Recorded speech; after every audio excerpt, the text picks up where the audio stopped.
Moments ago, Secretary of State John Kerry accused Russia of violating last week's deal to end the crisis in Ukraine by arming and training pro-Russian militias that have taken over government buildings in eastern Ukraine.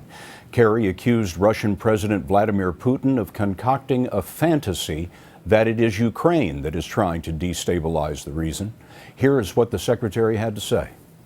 Russian leaders are making increasingly outrageous claims to justify their action, that the CIA invented the internet in order to control the world, or that the forces occupying buildings, armed to the teeth, wearing brand new matching uniforms and moving in disciplined military formation, are merely local activists seeking to exercise their legitimate rights. That is absurd.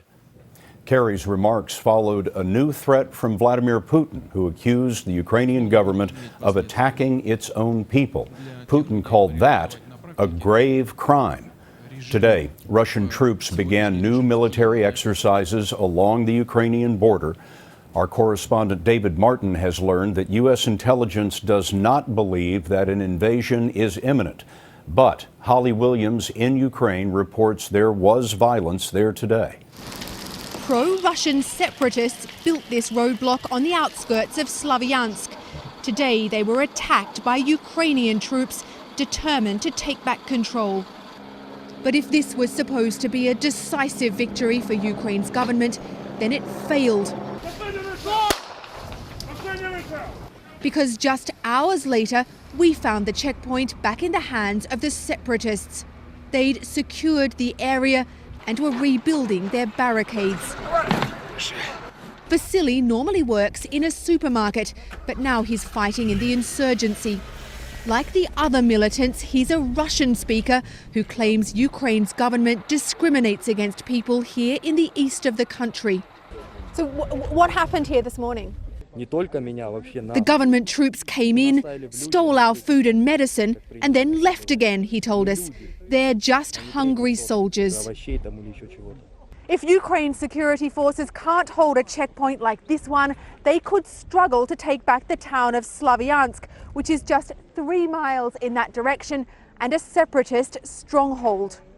In Slavyansk, life went on as normal today, as normal as it can be when pro-Russian militants have taken over the town hall and are patrolling the streets. Nearly everyone we've spoken to here supports the separatists, and scenes like this make the Ukrainian government look impotent.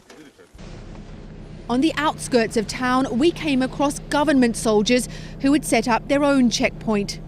And what are your orders? They didn't know, they told us, but they doubted they'd move on Slavyansk. There are too many civilians, they said, and it's dangerous. Here in the regional capital Donetsk today, only 60 miles south of Slavyansk, nothing happened. The separatists are still occupying the government building behind me. They've told us they're willing to fight to stay there, but Scott, so far, they haven't needed to. Holly Williams covering for us in eastern Ukraine. Holly, thanks. Speaking to this in Japan today, President Obama threatened to punish Russia with new sanctions. The president said those sanctions are, as he put it, already teed up. But he conceded that they may not do much to change Putin's actions unless America's European allies do likewise.